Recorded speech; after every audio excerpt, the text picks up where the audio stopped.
না, বাড়িতে জানি না এখন।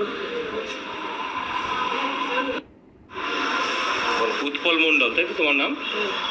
উৎপল মণ্ডল আজ বারুইপুর এসপি অফিসের সামনে ওয়াকফ বোর্ডের এই যে আইন পাস নিয়ে বিক্ষোভ ছিল মুসলিম সম্প্রদায়, তাই তো? কি ঘটনা ঘটেছে বলো তুমি?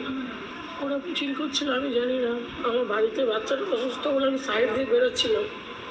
বেরোতে আমাকে সবাই মিলে ধরে লাথি মেরে বুকে, কথা বলতে পারছি না, এটা কেমন হচ্ছে এখানে।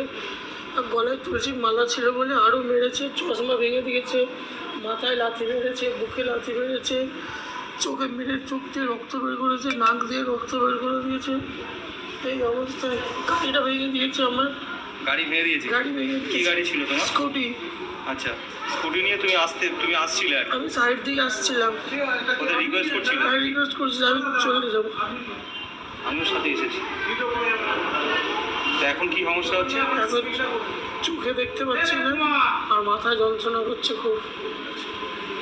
ঠিক আছে, বাড়িতে জেনে জানিয়েছো? না, বাড়িতে জানি না এখন।